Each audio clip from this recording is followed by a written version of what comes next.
Баршаңызға қайырлы күн достар. Бүгін сіздермен шие және алмадан компот жасайтын боламыз. Менімен бірге достар, компотты соңына дейін жасаңыздар, өкінбейсіздер, компоттарыңыз атылмайды, өте дәмді болады. Мен алдын ала банкілерді тазалап жуып, күнге төңкеріп қойып қоямын. Банкамызды алып осылай үстіне жарты кесе шие саламыз. Одан кейін бір кесе алма саламыз. Алманы мен көрсеткендей етіп турап алыңыздар. Осылай мен банкілердің бәріне салып шықтым, дайындап. Алдын ала газге су қойып қойыңыздар, қайнап тұру қажет. Қайнаған соң осылай банкіге біртіндеп кішкене мөлшерден су құямыз.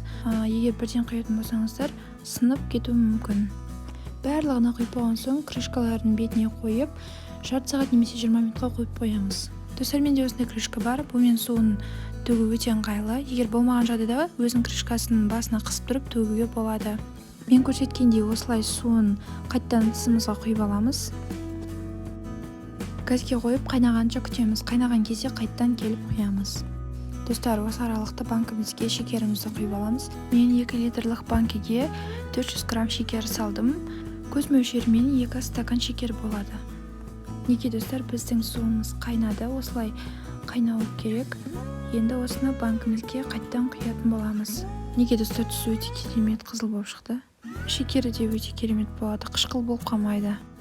Неге достар, крышкасын жаптық. Енді закрывалканың көмегімен банкілерімізді біртіндеп жауып шығатын боламыз.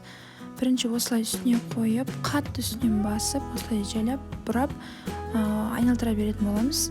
Әр 3 рет айналдырған соң жақындата береміз. Осылай 4-5 рет айналдырғаннан кейін қатты болуы мүмкін, өз қолға білінеді, сол кезде жайлап тоқтатып көріңіздер. Қатты болған кезде көп айналдыра бермеңіздер, сындырып алуларыңыз мүмкін. Достар, біз бұның жақсы жабылғанын білу үшін болған кезде жерге жатқыздырамыз. Жерге жатқыздырып, 1-2 айналдырамыз. Суы шықпаса, жақсы жабылған болады. Неге достар, біздің компотымыз дайын болды. Осылай өте оңай, тез жасалынады. Осылай бір күн, бір тәулік үйіңізде қойып, одан кейін салқын жерге қойып қойыңыздар. Достар, қысқы дайындыққа, яғни компотымызды енеммен бірге дайындадым. Бізде 50 литр компот шықты. Осылай түстері қып-қызыл, өте дәмді, керемет шығатын компотты менің рецептіммен міндетті түрде жасаңыздар. Мен бұл рецепті бұрыннан жасаймын. Керемет шығады, мүлдем атылмаған. Әр жылы қыста отбасымызбен рахаттанып ішеміз. Достар, сіздермен болған Балнұр. Қош сау болыңыздар. Менің YouTube каналыма және Instagram парақшама тіркелуді ұмытпаңыздар. Онда керемет рецептермен бөлісетін боламын.